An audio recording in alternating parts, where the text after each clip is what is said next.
Nothing is true, everything is permitted. This is the creed that we are referring to in Assassin's Creed. I think I first heard it when I played AC Brotherhood for the first time.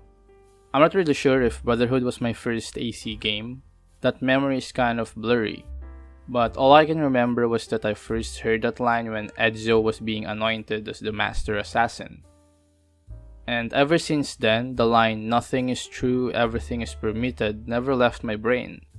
I literally would be in the shower and I would sometimes just remember, "Nothing is true, everything is permitted."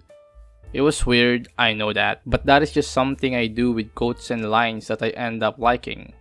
I mean, all throughout high school I was repeating "Embrace your dreams, protect your honor," which was a quote from Zack Fair in Final Fantasy VII Crisis Core. So doing the same thing with the Assassin's Creed was just another addition to a weird habit. But anyway, the upside of repeating quotes from video games was that I would often think about them too much, try to analyze them, make sense of them, and I tried to apply them to real life. I tried to connect them to the things that were happening to me at that time. This made me think deeply about things, about life. And as a kid back then, this made me, I think deeply and became more interested in philosophy, self-awareness, and the complexity and intricacies of life, compared to the usual teenager. So going back to the quote, "Nothing is true, everything is permitted," this line made me question everything, and I literally mean everything. You see, at the very start, I took this quote at its face value. "Nothing is true" meant to me that everything can be considered real regardless of the objective truth. So for example, someone can believe that there is a flying spaghetti monster living in Jupiter, and we cannot disprove or prove this. They can believe this idea and we can tell them that this is improbable. But they can still continue to believe them, and to them, that is their truth. And so in extension, if the truth can be just exclusive to someone, then the things we were told, the things we grew up to believe in might be the same. They might be not true. One controversial but relevant topic which I will just talk about really briefly since it's too touchy of a subject is religion. You see, I grew up as a Christian believing in a God that I never saw. And one of the first things that I questioned when I was contemplating the meaning of "nothing is true" was this belief. Because you see, I never saw, heard, or felt that God. I was just taught that the God existed and I never questioned it. I never asked why others believed in a different God. I never asked why, if God is all-knowing, why does He need to listen to our prayers and test people? But that darn quote made me question this, and it opened a can of worms of never-ending questions that no believer could ever answer. But anyway, this ended up with me becoming agnostic to the idea as I began to question every belief that I had. And this was not a bad thing, it was a very, very good thing. Because it made me question things and made me look for answers as to why I should agree or disagree with something. It made me curious about the world, about everything under the sun. And exploring that rabbit hole made me a better thinker, and extension, I believe, a better human. And in essence, this was the real meaning of the phrase "nothing is true." As Arno has said before, not a grant of permission, the creed is a warning. And regardless of the pessimistic approach of that line, it speaks truth.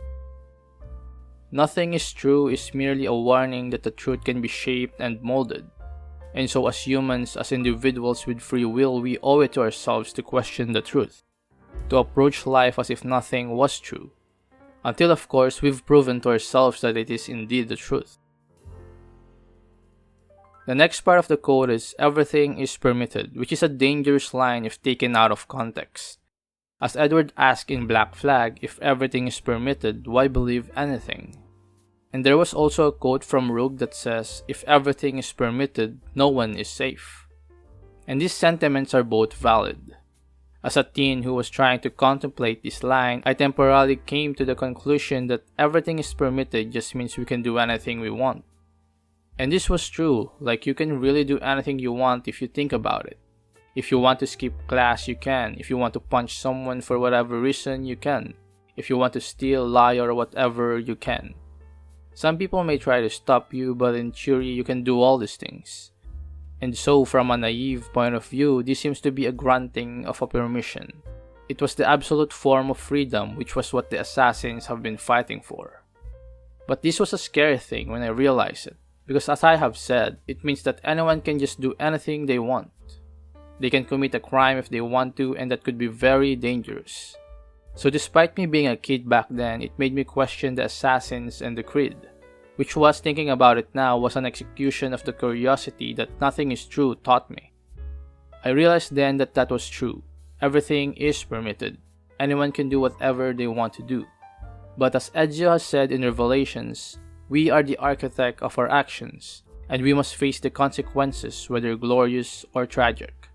This meant that despite the permission that the line was giving the assassins, it was also warning against the responsibility behind one's actions. Meaning you can do anything you want, but there will be consequences. However, to be honest, I didn't buy this back then, and I thought that the assassin's philosophy was dangerous and irresponsible. If taught to the wrong individuals, then it would be chaos, right? And so this made me explore a different route back then. It made me consider the side of the Templars. Of course, I didn't fully agree with the Templars until I played Rogue, but my skepticism towards Assassin's Creed began from my contemplation of the Creed. Then when I played Origins, that was when I realized the actual meaning and purpose of the Assassins/Hidden Ones, and I kinda leaned back against towards the side of the Assassins. I actually would like to talk about that as well, but I think that will be for another video. Anyway, going back to the topic, the Assassin's Creed Nothing is True and Everything is Permitted became such a significant element in my growth as an individual, since it's one of those things that made me think deeper, made me more curious about life and not just accept everything as they are given to me. And I wish and I hope that the newer Assassin's Creed games would dive deeper into the philosophy and contradictiveness of the Creed to the Assassin's actions, especially relative to Arno's line about the Creed being a warning instead of a grant of permission.